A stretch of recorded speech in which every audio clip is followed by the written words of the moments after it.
the largest seizure of Europe-bound heroin in decades. Iran's police recovered 2 tons of Class A drugs on New Year's Eve on the country's border with Afghanistan. The culmination of a 2-month investigation, Iran's anti-narcotics police chief says the Class A drugs are worth millions of dollars in the European market.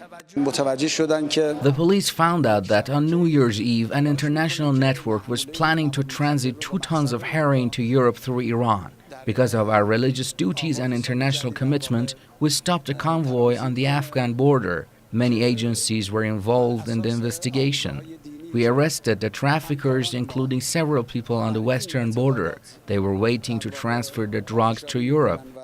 The police chief says Iran's anti-narcotics police are committed to tackling serious and organized crime, which has an impact on the international community. He says the police will continue to make Iran's borders with Afghanistan and Pakistan the main supply and transit routes to Europe as hostile an environment as possible for those involved in the sale, transit or supply of controlled drugs.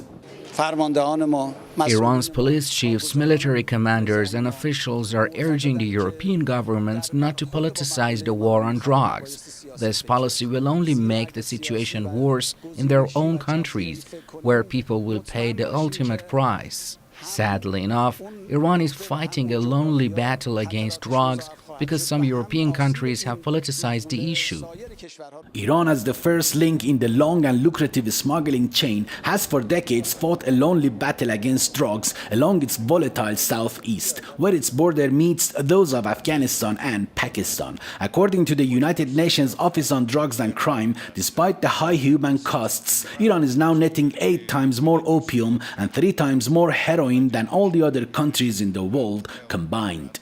Iran spends billions of dollars and has lost thousands of its police and security forces in the war against drugs and traffickers. The country also makes more than 80% of the world's total opium seizures. Aman Nodiri, Press TV, Tehran.